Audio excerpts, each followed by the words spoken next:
My name is Clarence White. I am the Associate Director here at the Eastside Freedom Library. Thanks for joining us. This is our event for the Banned Books Week. As you can imagine, we have here at the Eastside Freedom Library cataloged over 30,000 books. Especially now, there is really an attack on people gaining knowledge and knowing the things we need to know to make our conversations more civil, and the narrative that we have about this place where we live more true and more accurate. We have some friends who earlier today did a drag story hour over at the Arlington Hills Library. For people who don't know, the Arlington Hills Library used to be housed in this space, this Carnegie Library building. We are so happy to be here now, but some of us were over there earlier in support of them doing their service to the community and providing a great program for a lot of young people. Not everyone saw it that way and wanted to decide for us that it was something other than it was and that people shouldn't be watching. But we are glad that people came out to support them, and we're glad that folks are here and online supporting us, because if we are not able to access what we need to access and tell the truth about it and learn the truth from it, that puts us in a bad situation in a lot of ways. We gain joy from that knowledge, but it's how we talk to each other in honest ways. We're going to have a few things happening today. So we're glad you're joining us online. If you are not too far away from the library, you might even want to stop by and read your own favorite choice of banned book. But we're going to have a series of people come up and read from books, or authors at least, who have been banned in the past. And we're doing that just to fill the space with the words and assert that freedom that we need to share these words and share the dialogue with everyone. We're going to have sort of an open mic here. It's going to be followed by a conversation on the topic of banning books. So we hope you'll join us for that. If you are with us via Zoom, maybe share with us some titles that are important to you, that you know have been banned and that people need to know, need to be supported and promoted. Thanks again for joining us. And with that, I'm just going to open up the mic and have people fill the space. Thanks for joining us.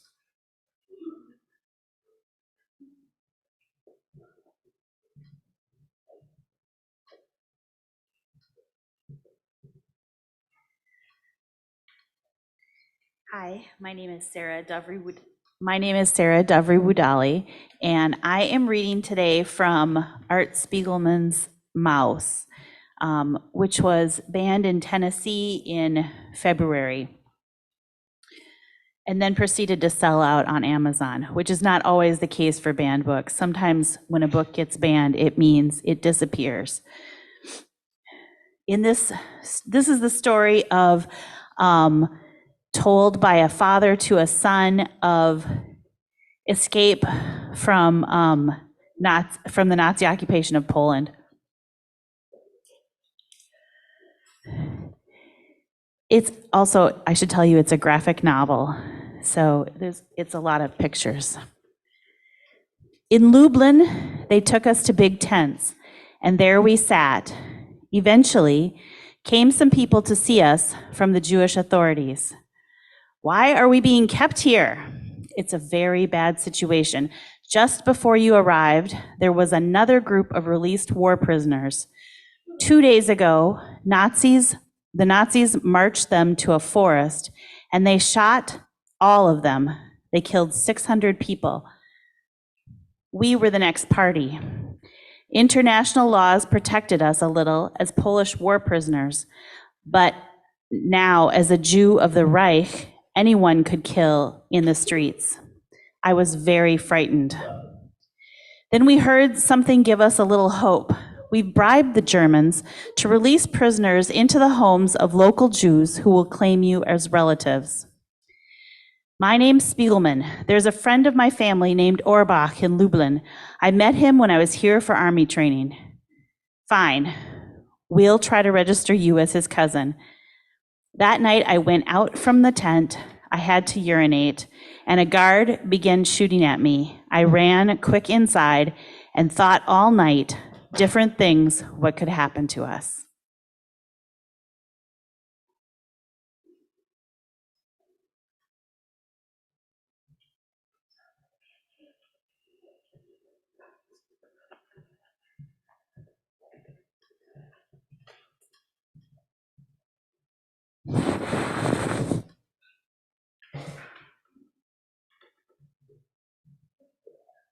Hi, I'm Sarah Degner Riveros, and I'm going to be reading from La Casa en Mango Street, The House on Mango Street, by Sandra Cisneros. And to make a political statement, I'm just going to read this one in Spanish. This chapter is called Mi Nombre, from The House on Mango Street, My Name. En inglés, mi nombre quiere decir esperanza. En español tiene muchas letras. Quiere decir tristeza, decir espera. Es como el número 9, como un color lodoso. En los discos mexicanos que toca mi padre los domingos en la mañana, cuando se rasura, canciones como sollozos. Era el nombre de mi bisabuela y ahora es mío. Una mujer caballo, nacida como yo en el año chino del caballo, que se supone es de mala suerte si naces mujer. Toda su vida miró por la ventana hacia afuera, del mismo modo que muchas mujeres apoyan su tristeza en su codo. Yo me pregunto si ella hizo lo mejor que pudo con lo que le tocó o si estaba arrepentida porque no fue todas las cosas que quiso ser. Esperanza. Heredé su nombre, pero no quiero heredar su lugar junto a la ventana. En la escuela pronuncian raro mi nombre, como si las sílabas estuvieran hechas de hojalata y lastimaran el techo de la boca. Pero en español, mi nombre está hecho de algo más suave, como la plata, no tan grueso como el de mi hermana, Magdalena, que es más feo que el mío. Magdalena, que por lo menos puede llegar a casa y hacerse neni. Pero yo soy siempre esperanza. Me gustaría bautizarme yo misma con un nombre nuevo, un nombre más parecido a mí, a la de a veras, a la que nadie se ve. Esperanza, como Lisandra o Maritza, o Cece la décima. Sí, algo como Cece la décima estaría bien.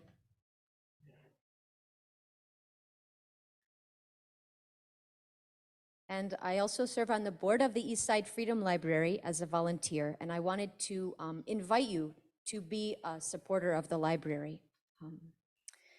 If you'd like to make ongoing donations, you could join the Solidarity League, which is a group of us who make regular contributions every month or every quarter to support great programs like this one.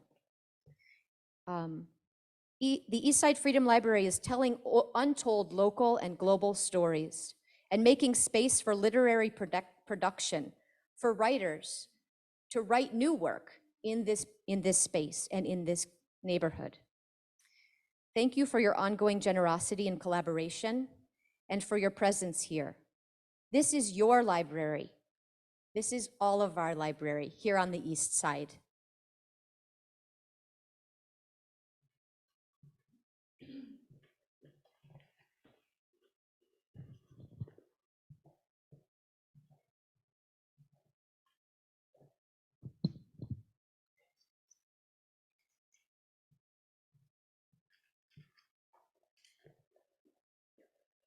Good morning. My name is John McKenzie. I'm a collaborator.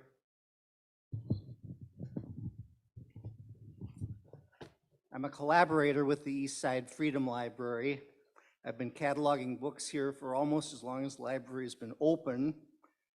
Peter got me to start cataloging books when he found out I had actually worked in this building back in the 1970s when it was a public library. Anyway, I'm going to read this morning from Harry Potter and the Sorcerer's Stone by J.K. Rowling. The reason I selected this is because when this book first came out, one of my aunts told my mother that it was a horrible thing, that it was all about witchcraft and wizardry and evil things. My mother, who had worked 29 years part-time in a library, knew it was not, and she responded and told my aunt it wasn't. I don't think she convinced her, but she definitely stood up for the book.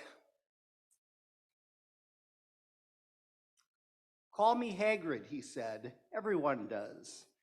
And like I told you, I'm keeper of keys at Hogwarts. You'll know all about Hogwarts, of course.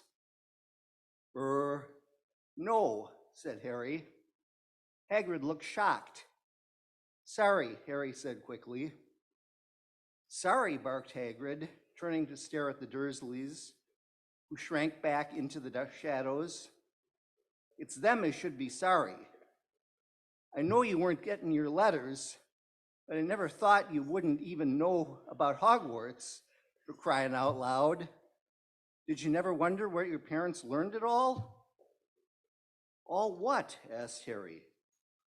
All what? Hagrid thundered. Now wait just 1 second. He had leapt to his feet. In his anger, he seemed to fill the whole hut. The Dursleys were cowering against the wall. Do you mean to tell me, he growled at the Dursleys, that this boy knows nothing about anything? Harry thought this was going a bit far. He had been to school after all, and his marks weren't bad. I know some things, he said. I can, do math and stuff.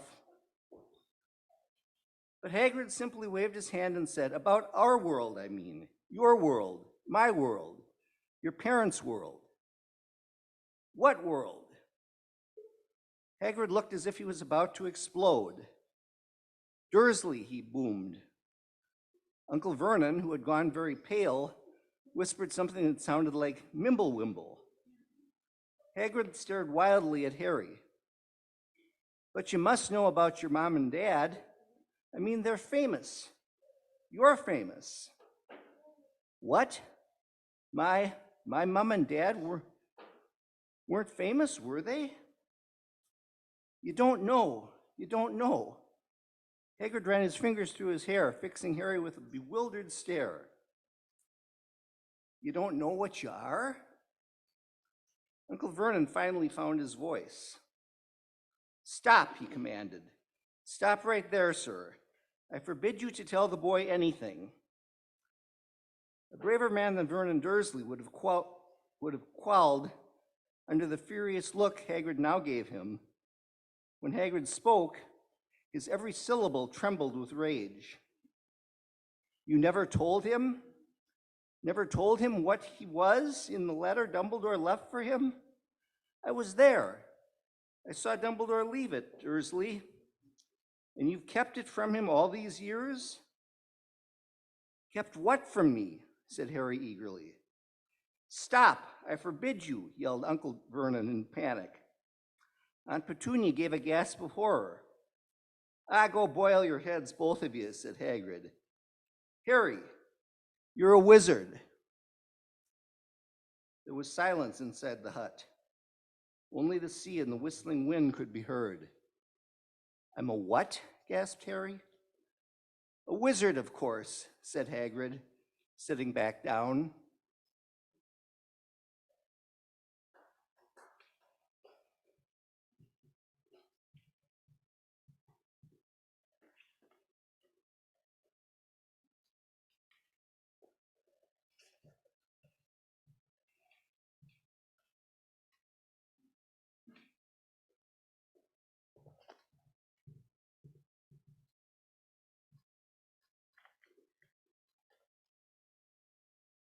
Hi, my name is Tami Lee, and I'm the state librarian for Minnesota. And today I'm reading from the 1619 Project.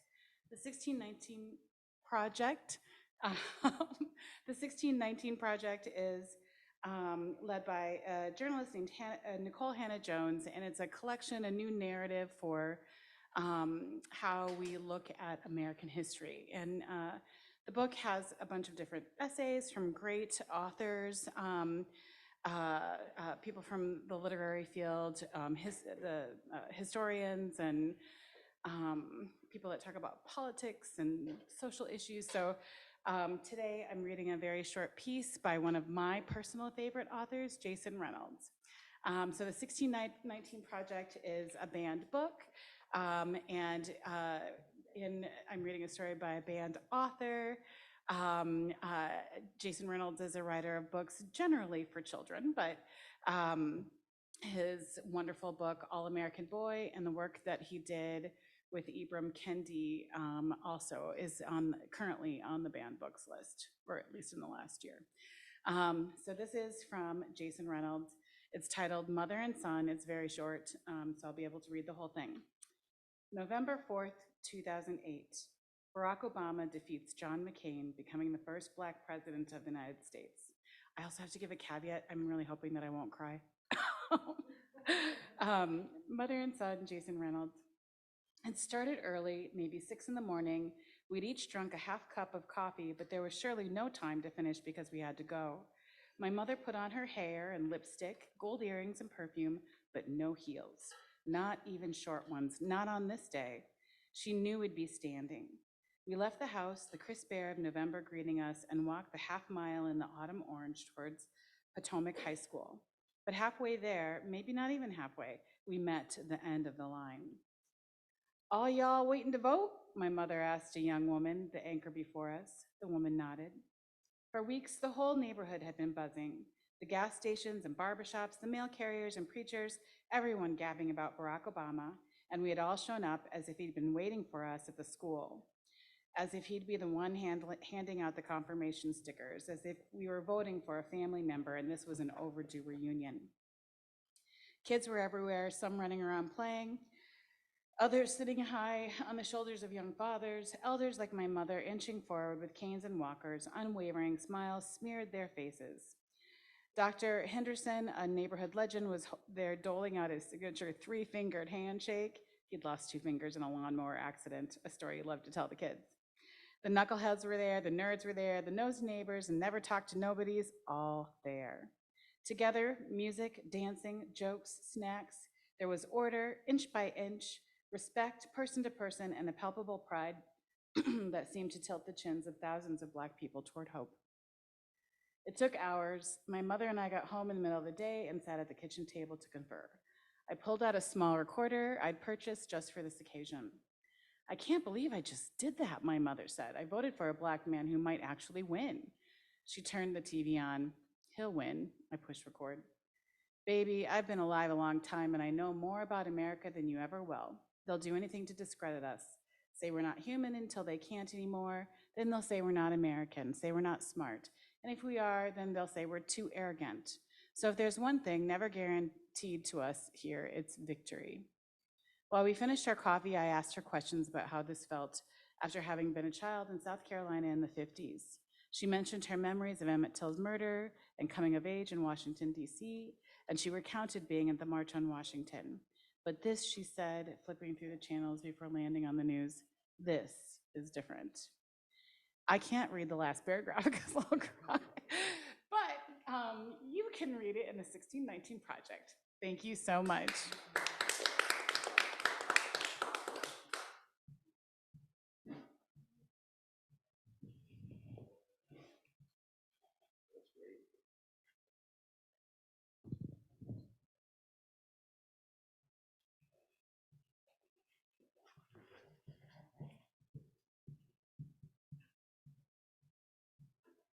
Hello, My name is Maria Asp, and I am reading from a local author and friend, Junauda Petrus, The Stars and the Blackness Between Them, which is the sweetest book.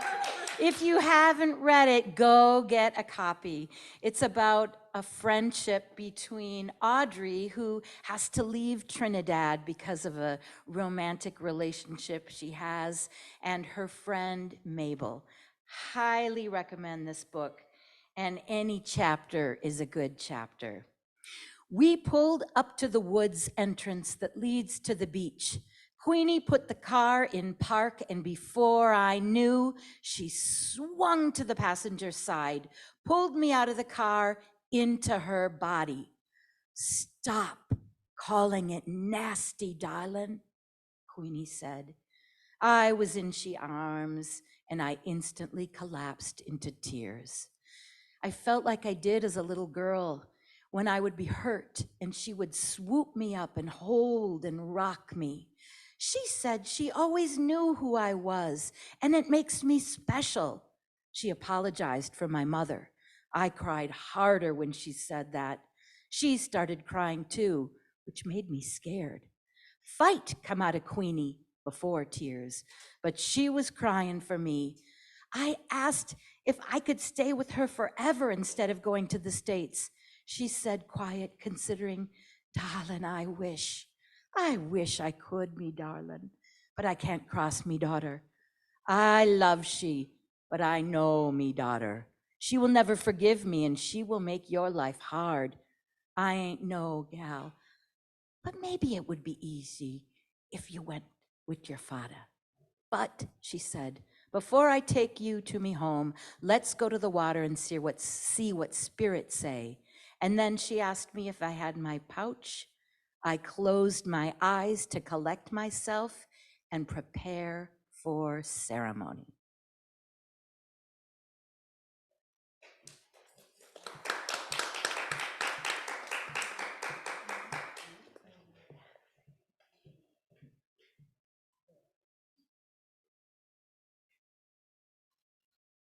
Thank you, everyone, for reading. Thanks for joining in. Now we're going to have a great conversation. I know I've been anticipating this for a while. Shannon Gibney, whose reputation precedes her, who is an excellent writer who I've enjoyed reading, and so have many other folks too. And Tami Lee, the state librarian who you just heard read, are gonna join us in conversation. I always look forward to listening and being in conversation with smart people who are gonna talk smartly about smart and important things. So I'm just so thrilled that the two of them agreed to be in this discussion, and that folks will be here to both here and online to listen to it. So with that, I'll have you guys grab your microphones. Testing. Yeah. Hello? Hello? They are rock stars, and when you're a rock star, you have to do that. So Check one, check two. Run check.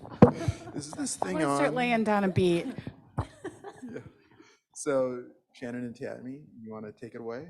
Yes. Thank you so much, Clarence, and the Eastside Freedom Library, and all of you who are here and sharing these beautiful books and words of our friends, community members, colleagues. Yeah, it's, I think, so gratifying in this current political moment and environment to be together in community, to really celebrate some really visionary artwork that unfortunately in other settings is deemed inappropriate and may even be taken off the library shelves in some places. And Tami, I just have to say it's so great to see you. I haven't seen you in a few years, you know, the pandemic, life, etc. So I'm just thrilled to be here. I actually wanted to start off, I'm very curious, been hearing for, I want to say like at least a year about this very organized onslaught of folks from the way right who are trying to get books taken off the shelves at various school libraries, public libraries, etc. And so I just wanted to hear, because we actually don't, School Library Journal just had a really great article, talking to actually librarians about what it's been like, and they said, people have resigned because it's been so stressful. I just wanted to hear from you and your position, as the Minnesota State Librarian, what has it been like for you, and how are you really moving through this moment right now? Thank you. And you know what? I am so glad to actually be on the stage and be able to be in community with you too. It has been a long time, Shannon. Yeah, it is. We are definitely facing a lot of challenges. We're facing challenges in Minnesota. And one thing, so I also teach at St. Kate's, and we were just, of course, because Banned Books Week, we were talking about this. If any of my class are online, hello. We were just talking about this week. But the Penn study actually broke it down kind of nicely. And I liked the Penn study because it tracks the Penn study of banned books, and it tracks the school year, whereas like the ALA tracks the calendar year, but it is like a good, it provides a lot of insight to what's going on. So basically, challenged and banned books have skyrocketed in the US. And of course, they mostly focus or target authors of color, authors from marginalized communities like LGBTQI authors, and anything that just doesn't fit into the values of a certain set of people. And one breakdown of those Penn numbers was really just impactful to me, so I thought I would share. Okay, so Penn reports during the school year there being 2,532 banned books around the United States, impacting 1,648 titles. That's separate titles of books. These bans affected 5,049 schools and more than 4 million students. And then they broke it down by authors and illustrators as well. So it impacted 1,261 authors, 290 illustrators, and 18 translators. This is not just a little thing that is happening somewhere, or it's a little news blip. This is serious business, and it's affecting us all. And so I love that they broke it down that way. The ALA doesn't as much. They do keep a list. The ALA, don't get me wrong, the ALA is very active, the Office of Intellectual Freedom, and Deborah Caldwell Stone is doing a great job of leading the fight. But this is also not just an ideological sort of thing. This is school librarians, even public librarians, teachers being hung in effigy. This is threats to life and personal property. This is school board members being threatened. So this is not just like, oh, we will agree to disagree. This is not a conversation. This is way past that, and it really does threaten our ability to practice the right to intellectual freedom. In Minnesota, a very small collection of data was done maybe about 6 months ago by one of our multi-type systems about challenges in Minnesota. I'm not exactly sure that it was comprehensive, but it does show challenges more in the Twin Cities area than outstate. But State Library Services definitely will be looking more into doing that sort of data collection as time goes by, just to make sure. And there have been some pretty big challenges around the state that have involved, you know, contentious meetings, school board. I was just telling somebody, or my class actually, about, oh, I'm always forgetting the name of the title of the book. It's Robbie Harris's, it's a book about sex, and like basically where babies come from and how your body works, by a nationally renowned like child psychologist, who's been doing this work for a long time, very authoritative work, but that was challenged, and luckily the school board where that was challenged stood up. The other point that I would really like to make is that we should not be thinking that these challenges are just some little grassroots group. It's not, you know, Marge down the street who just really doesn't like, you know, and she's gonna, you know, that sort of thing.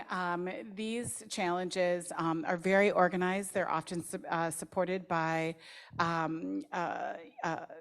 conservative funders, groups like, I'm going to forget their name. Oh, I have them written down actually. American Experiment. American Experiment. Moms for Liberty, Parents Defending Education, or PDE, No Left Turn in Education. I mean, these are all big groups with big money, and how we're seeing that is, you know, instead of like, hey, I don't like this book, I'm going to fill out a challenge in a library. It's literally the challenges coming in a chunk. And often that library won't even have some of those books in their collection. So the intent, you know, the purpose of the challenge is, oh, you know, I took something off the shelf and I find it offensive or dangerous to the community. I would like to challenge it. And there's a discussion back and forth between, you know, but that's not the case here. It's just these, like, you know, I read about 15 books that are bad online, and I'm just going to challenge them because I can. And I'm going to be backed by these organizations, that sort of thing. I'm going to be encouraged to do so. So yeah, let's make sure that we understand that it's not just your neighbor. It's your neighbor that belongs to a bigger group that is being funded by people that really, if we're putting it correctly, want to take away our intellectual freedom. And so, yeah. Well, and so it's a lot to kind of contemplate. I know, for example, I have a dear friend who lives in a small rural town in Colorado, and there's, you know, it's sort of like a group of rural towns together that have like one library system, like a lot of rural areas.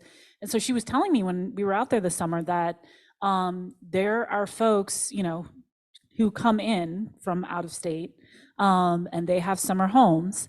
And that one lady had actually, you know, filed multiple requests to get books out of their library. And they were like, who is this lady? Like, we don't even know her, right?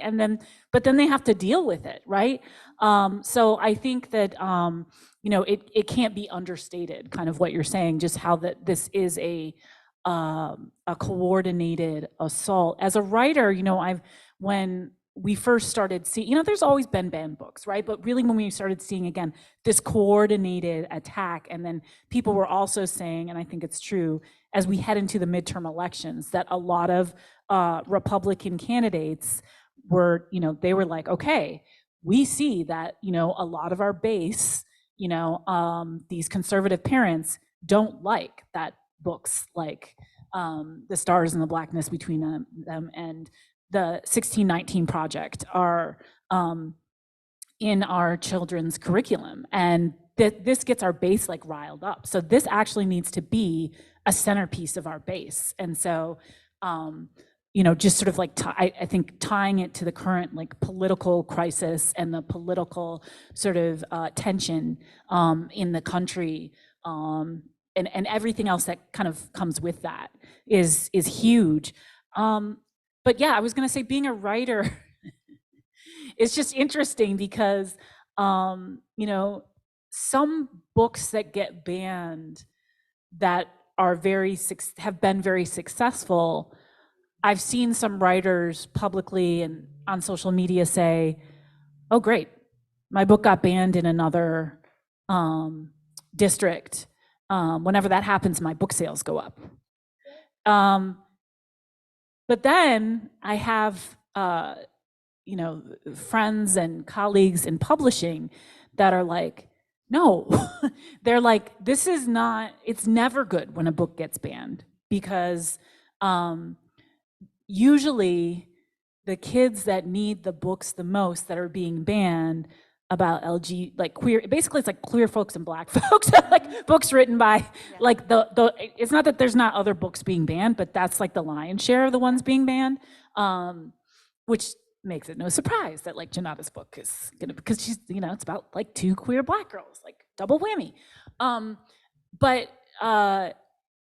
So the, you know, kids who may be queer or maybe black, maybe queer and black, maybe, right, they fall into these historically marginalized communities, and often in intersectional ways. Those are the kids that most need to find those books, and then it's gonna be conversely harder for them to actually get the books. Like the library might be the only place that they know to get the book. So I wonder if you could kind of talk about that. I mean, I've heard, you know, it's like events like this are great. I know Move On and some other progressive liberal organizations are like trying to raise awareness and having events and like, oh, get a sticker and a book bag, like ban book week and all this stuff. And then I know like a lot of other people now are just like, okay, that's all fine and dandy, but like we have to get politically organized, and we have to, you know, make sure that this is a major issue that candidates take a stand on, and that you know what the policies are at your school library, and you know what the policies are at your local library for, you know, removing a book from, you know, and if it's not equitable, you know, like if the policy is like, oh, if one person complains, then it gets taken off, like that needs to be changed. So I just wonder if you could speak to that for a little. Yeah, I would be happy to. And you said some of the things already on my list. Sorry, I knew that was going to happen. I always have why, what, how, like how you can help. But one thing, before I forget about it, one thing that you were just addressing when you were talking to your literary colleagues, not only is that an issue when people of any age, size, race, whatever, just people, humans, can't find themselves represented in what they need, but also that dynamic that you're talking about can lead to what we call quiet censorship, you know, so, and that is where an author censors themselves because they know it will be hard, you know, and that's just as damaging in the long run. And I've read about it and like taught it. I haven't actually talked to authors about it. So I'd love to have that conversation. Like, what is the weight of that in real life? What does that look like for authors and publishers, vendors, you know, all the people that are on that end too, and see how that can be remedied. How can that be mitigated or helped, you know, as far as that, because that must be a factor. That's totally, I mean, I think I've definitely heard my editor talk about that, who publishes edgy works, you know, a lot of works from queer authors, certainly Black women, trans folks, any, you know, like a lot of stuff that just doesn't fall into the kind of cisgender white guy and girl, you know, Christian, whatever framework. And so, I mean, as you know, I'm a particular personality, right? And so no one's gonna tell me what I can or can't write. I don't care if you publish it or not. Like, I'm gonna do what I'm gonna do and what I feel called to do. But there is a chilling factor, you know, where especially when people take your work out of context. Like I have, you know, a friend whose book is like the 4th most banned book in the United States, Ashley Hope Perez, her beautiful book, Out of Darkness. I love this book, this YA book, novel. If you haven't read it, read it. And it's, I mean, it's basically, it's at its core, a love story about this Chicana protagonist and this Black kid in 1930s East Texas. And sort of the backdrop is the worst school disaster in US history, where just like unregulated oil led to this explosion of this school. And I'm just a ton of kids perished, unfortunately. I mean, this stuff, you know, and I have anybody who has like a gallows sensibility or a dark sense of humor, like my first response is usually to laugh at this stuff because it's just so corny. Like it's like, for real? You know, a lot of the folks who, my impression is Laugh at the challenges. yeah, like right, like not the book. I'm sorry. Thank you for clarifying that. But it's just like, you clearly have not read the book. It's like all out of context. You take this one passage or this one page, and I think in Ashley's book, it's like she has this I mean, it's very chilling, but this beautiful section where these white boys it's in the voice of like of all of them together, like the mob basically, and they're talking about like all the things that they want to do to this young Chicana girl. And it's disturbing, but like, guess what? It's meant to be disturbing. And they say one of them says something about like your cornhole, like or something. And so this one lady who I guess like I saw online that of course she has not surprisingly done this before. And like, she's seen as like, just very out there by her own community. You know, I mean, she just, you know, she went on this like rampage, you know, like it's like a 5-minute soliloquy about the cornhole and like, my children are not going to learn about anal sex. They're not going to, it's like, and so it just, you know, it's absurd, you know, the absurdity of it, but then to see how much mileage, how far that goes. And just, I know for my friend, it's been debilitating and just, you know, all the D's, you know, a lot of disillusionment, a lot of disappointment. And you know, it's not like it's this great thing, you know, because her book is not like something like The Hate U Give, where, you know, you can get The Hate U Give anywhere. And it's like, you know, Out of Darkness is, you know, by a smaller publisher. And I don't necessarily know that her book sales have increased because of that. Thank you. And we'll have to talk more about that too. I think what you had asked me were practical things. Yeah, like just sort of like, again, along the lines of kind of, yeah, like where do we go from here? And like, what is the most sort of effective, where people who like actually really care about these issues, right? Like making sure that, you know, like all the youth of America, emphasis on all, have as much access to literature about themselves as they can. I mean, again, in this current moment, in this current political environment, what do you suggest as somebody on the ground in libraries right now?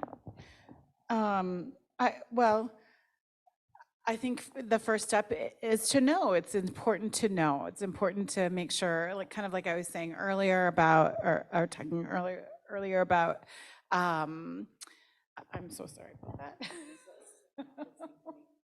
There we go. I thought I had turned everything off. It's important to know, to make sure that we know what's going on in our communities, and to understand that even if it is not directing you, or if it's not affecting you directly right this minute with, you know, with some title, it's kind of like everything else, you know, eventually it will get to you. And I also think that it's important to acknowledge that, in a way, an aspect of challenging books, like Shannon said right at the very beginning, it's nothing new. It's just a new, it's just recently become more weaponized in the culture war, I guess, is maybe a way to put it. It's nothing new. And actually, you know, the process of challenging a book, having somebody in the community say, come forward and say, I think this is harmful, actually is okay. You know, you know what I mean? It's okay. But where we go from there is really important. And yeah, and I think, you know, making sure that in a way both sides are educated. I hate to like make this into an us them, but it's okay to challenge things. It's okay to say I'm not, or to question things. And then basically the whole point is to have the community like weigh in, come together, we listen to each other and talk about it and why it's needed, that sort of thing. Unfortunately, that's not happening. And to emphasize a point that Shannon made as well, if people don't see themselves represented in the materials that we have on library shelves or even bookstores, because this affects books not as directly, I mean, and they have a little bit more of a leeway, but you know, if we don't have these things in our society, then, you know, people will lose out, they'll be hurt, literally. I mean, it will cause death if we don't have this information. One thing that I think that is so prevalent in these challenged in book ban, or these challenges in book bans, is the desire for these challenges to erase a topic. If you don't talk about it, then it won't exist. If you don't talk about racism, then there will be no racism. If you don't talk about rape culture, then there will be no rape culture. And we know after literally 1,000 years that that is not the case. Like James Baldwin said, I'm going to badly paraphrase, or did I write it down? I don't know. But it's the anything that's not faced can't be, or no, if I write it down, it's such a good quote. Something like, Anything that is not, not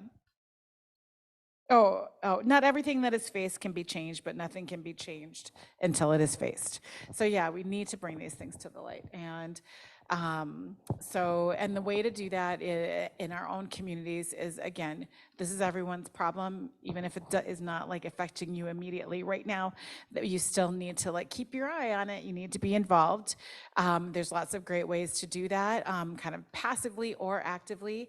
Like the ALA has an initiative called Unite Against Book Bans, and maybe it's registering your email address and, you know, getting an update every once in a while from the ALA around banned and challenged books, just so you know, in case it's not coming across your Facebook feed or, you know, something like that. Penn also has a similar setup for that to keep yourself informed. Other things that you can do are to, like, you know, celebrate banned books. You know, read banned books in your to your kids and with your relatives. Get active in your school library. School libraries and public libraries need your support. I think I often say this, you pull anybody off the street, and 9.9 times out of 10, you'll be like, hey, what do you think of libraries? And they'll be like, oh, I love libraries. They're great. libraries, I've heard before, are like the only, or one of the only, like unabashedly socialist institutions, along with the fire department in American life, that most Americans are just like unabashedly supportive of. Yep, take my tax dollars. Take that 1 cent from each dollar that I spend on my taxes. But yeah, but actually, you know, we really need more support than we're getting. And so get involved at your library. Find out how you can support and because it is your library, it belongs to you. It belongs to communities, and they're community anchors. And so make sure that you're involved with your school library, your public library, and because we really do need the support. Instead of the like, oh yeah, I'm not sure what libraries do, but I like them. Make sure you know what libraries do, and that you that librarians get a chance to be librarians, because we're increasingly losing our authority. And I think that's one of the reasons why this is also happening, why communities are actually voting to defund libraries, because we've lost that authority. We need your support. Other things that you can do, or organizing banned book events like this one. This is awesome. And in your school library, put up a sign. Heck, do it in your little free library. You know, do during banned books week, put in banned books in your little free library. Write letters, write emails, I should say, to elected officials, or even just letters of support to your libraries and your library directors, like, hey, we don't, you know, let us know if you need us. Like, what can we do? How can we contribute? And speak out. And again, I don't want it to be like a, well, everything's polarizing. So I can say till I'm blue in the face, I don't want it to be polarizing, but it will. But I guess, you know, when we're trying to understand both sides of an issue, you know, giving those alternative, you know, at least practicing in your own mind and heart how you'll respond when those challenges come. And I think that's really important too, as far as a tool of empathy and for a lot of different issues in the world.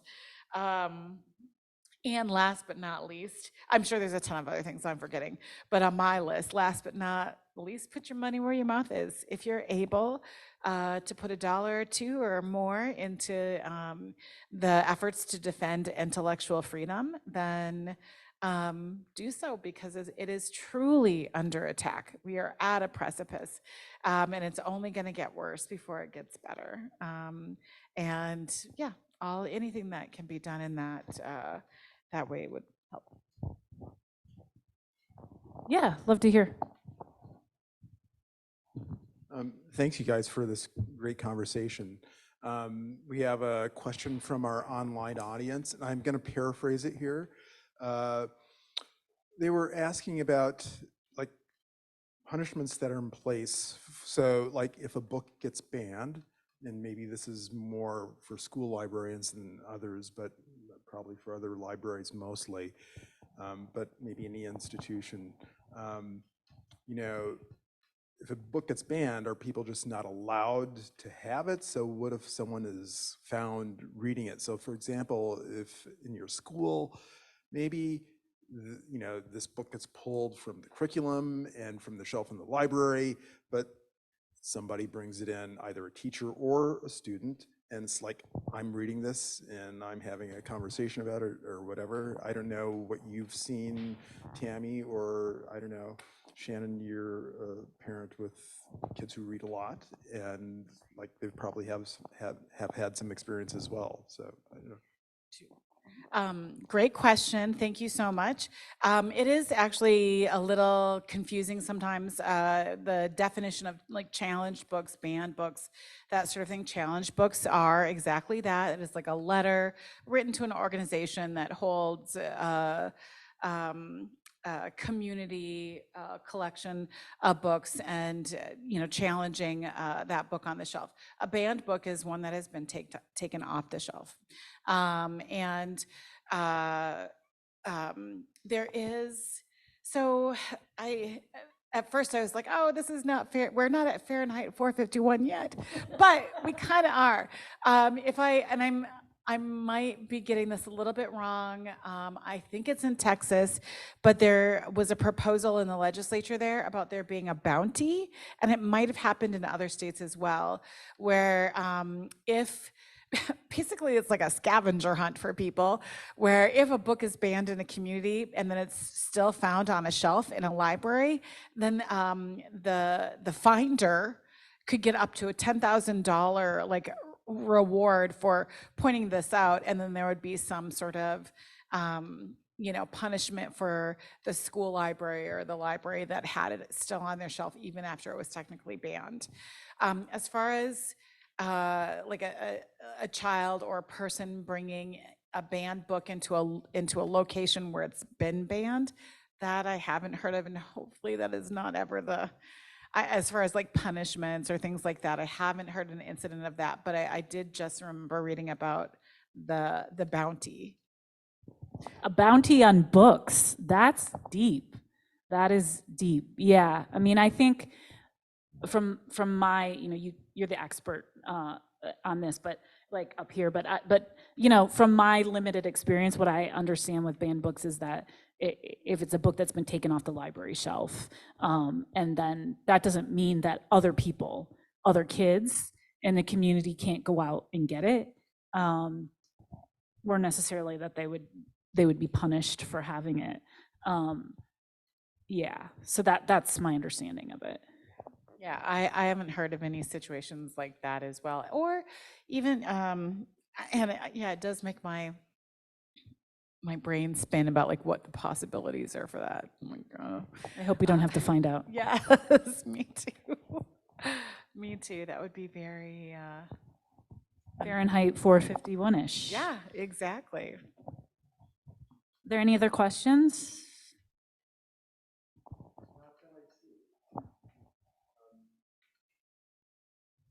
I don't think so.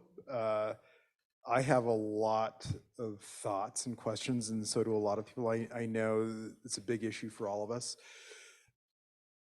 One of the things that we do here at the library is talk about ways in which erasure has taken place. And this is basically what banning a book is erasing a story. And so many stories of marginalized people and femme people and different gendered people or religious minorities have been erased. You know, we have all of these untrue narratives about people who we other, even people who have significant populations in this country for a long time.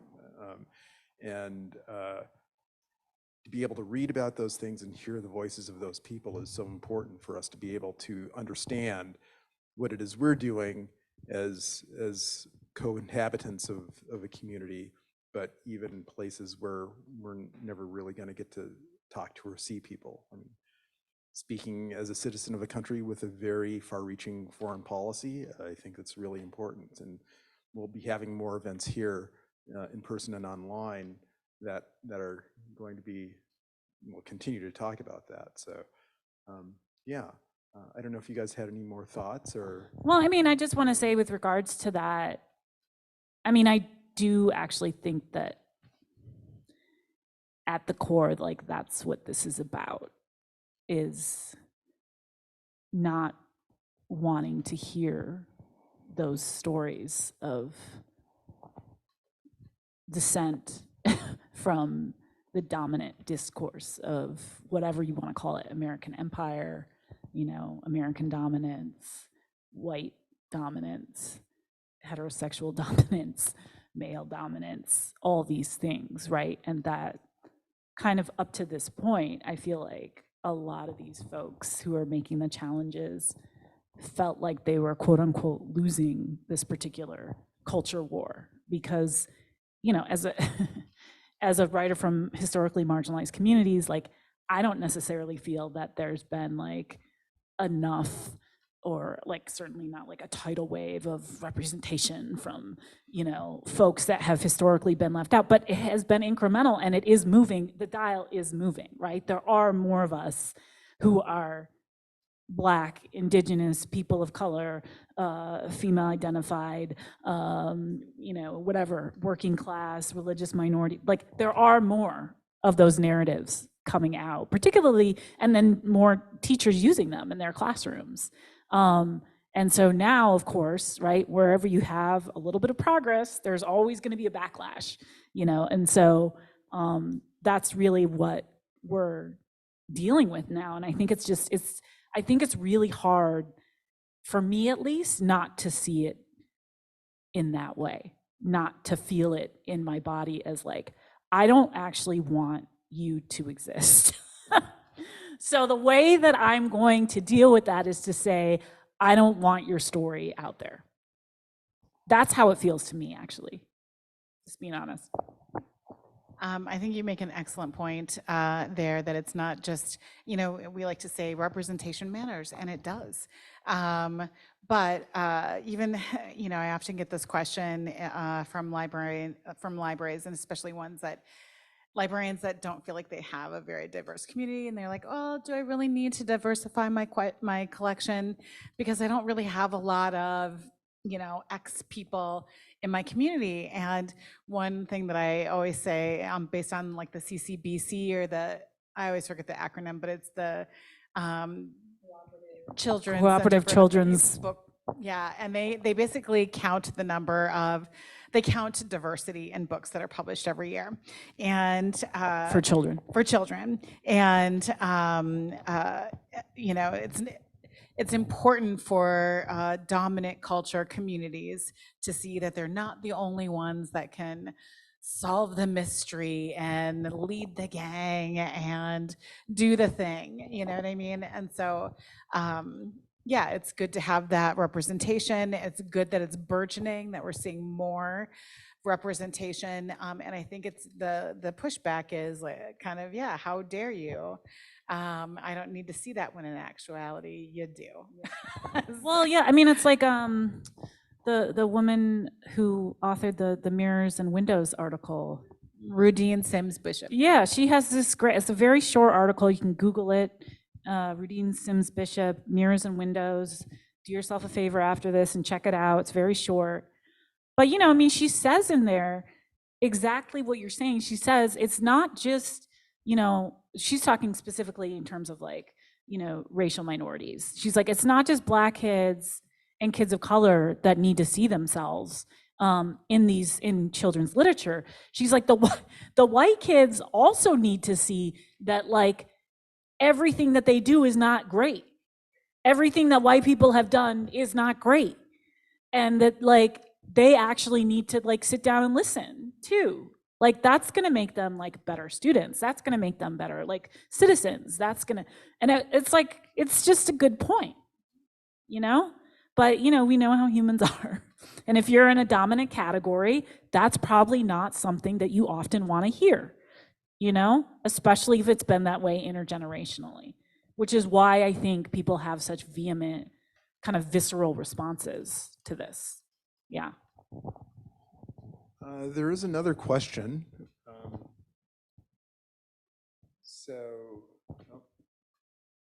My technology is getting too fancy for me.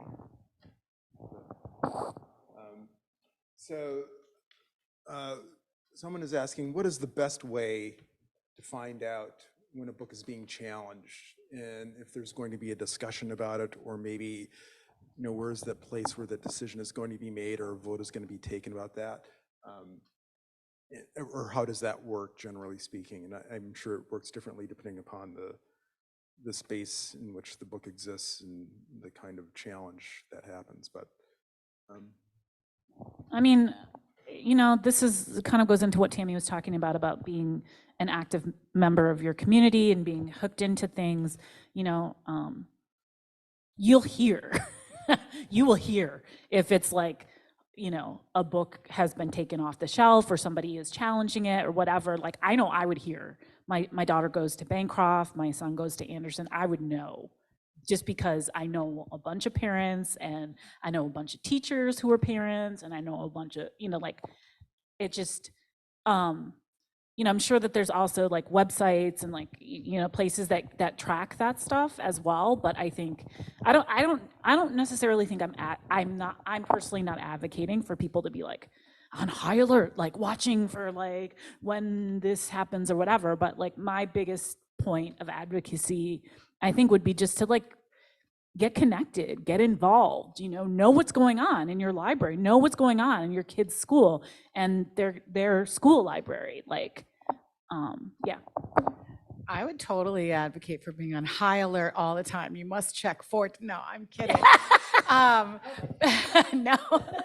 But that is actually an excellent question. And so one thing that I am an advocate for is having a policy. And so, yes, like Shannon was saying, be connected to your school library, your public library, in your community. There is not, I haven't seen, but hopefully maybe it will start. for your public library, you should be able to go to your public library's website and see their collection development policy. If not, then yeah, you should contact them and just say, hey, I want to see this. I'm a citizen. My tax dollars pay for this. You know, I want to know what your collection development policy is. Keep an eye on those other websites they're trying to ban the book. Mm-hmm. So you can stay ahead of them. Yeah. Because you can find out who in your community is up to those measures. That's true. I love the word shenanigans. I do. So yes, exactly. Keep track of, yeah, oh, I read the, oh, great quote. And I'm like, how can I be as old as I am and never have heard it? It was by Napoleon Bonaparte, and he said something to the effect of, don't interrupt your enemies when they're making mistakes. And I was like, oh, I love it. Yeah. But though at the same time in this situation, I think the interruption needs to happen. Could you repeat the comment? Because the online audience is wondering about the, or this one, or whichever. No, I'll use this one. No, the point that I made was if we keep track of the websites that are intending to create a ban on particular books, we'd be able better to understand who in our community may be part of that. And I'm not sure if there's local sites or if they're national sites. You mentioned 2 or 3 different. Yep. ALA, Penn, many other, Book Riot, lots of places online to find out about these challenges. Yeah, that would be the place to start, because then you could find out which books are being banned and see if they're actually in our communities. Yeah. That's an excellent point, and I agree. Collection development policy, and also more importantly, collection development policy in your school library. Do make sure that you're contacting your school board or a school administration and asking about the collection development policy there. Collection development policy really is just like a statement that not only protects schools, but protects communities from challenges. It's like it's a landing spot or a starting point to how you're going to develop that collection. And yes, these should all be posted. You should have access to that. As far as finding out, I have run across some library websites that do list the book challenges that have come into there, but I think more often it's a little bit more hidden in maybe like a library board agenda, that sort of thing. But you could also ask your library, hey, can you keep a list just so I know? If there's if it goes to the library board or some other part of the organization, I'd like to be in on that meeting or that sort of thing. So yeah, get involved and ask to know those things. It is your library, your community, your collection, and so you have every right to be asking about it. Yeah, I don't know. Any last words before we hit the path and sing the good song about reading books? Or? I mean, I just stay awake, and I don't think anybody is served by like panic or just being in a constant state of like worry and anxiety about this stuff, right? But just to, again, be connected in your community, or communities, I should say, so that you can, make your voice heard when it is time, a critical time. And vote. Oh my gosh, the next election coming up here is a big one for so many things. Yeah.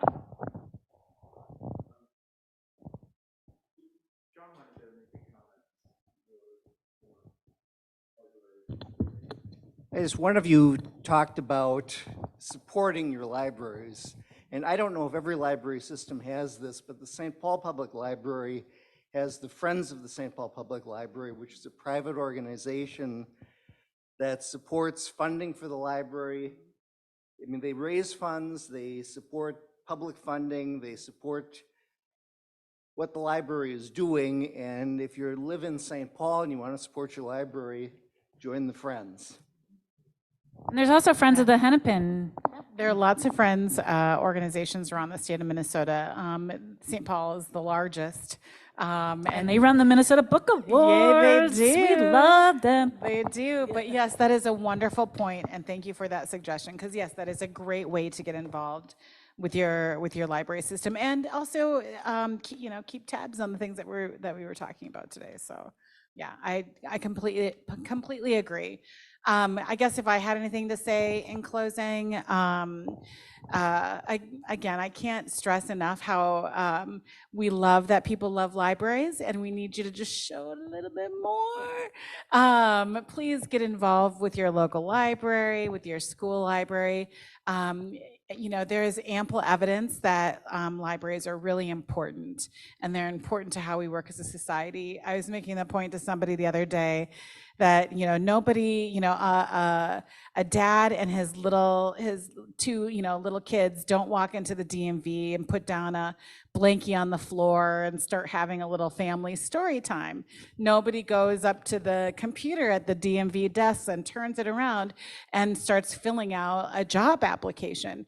It is really one of the last public spaces, and again, thousands of years, and libraries have been in existence, 1,000 years. Libraries have been in existence. We know of. That we know of. And it really is important to, intellectual freedom, to preserve these spaces, to preserve this method of having access for everyone, for leveling the playing field. It's actually truly one of the most American, democratic, patriotic sort of things that you can do is supporting your public library and your school library and libraries of all types. So I guess I would say thank you for the support. Love your library. Yes, thank you for the support you've given us for 1,000 years, and we love you and thank you and love your library. Thank you, everyone. Yes, thank you. Thank you. I may be old, not 1,000 years old, but thank you very much for this conversation. Thank you very much for honoring us with your presence here today. Greatly appreciate that. Just one thing, the development chair of our board of directors wanted me to read something. And here it is. Your gifts, and of course, my age makes my glasses work in degrees of efficacy, but let me do this, and also my relationship with technology. Your gifts of support make programs like this possible. We're grateful for all of our Eastside Freedom Library collaborators and supporters, like all the people here and the people online and the people who are watching this after today. Please consider signing up today for the Solidarity League, which is a way that you can give recurring donations to make sure that you're always supporting the work of so many people, not just the people who are employed here, but there's so many people in our community who are putting in effort to make this happen. It is amazing how many people and things show up just when we need them, and that this place is supported in other ways helps them do that. Thank you for being here with us for this Banned Books program and for celebrating Banned Books Week. Your support of the library definitely makes a big difference. And your showing up here today makes a big difference, and we continue to show up. And as we learned today over at the Arlington Hills Library, showing up means something, and being there in numbers means something. So be there for yourselves and be there for each other. Thanks. Thank you. Yeah, thank you all.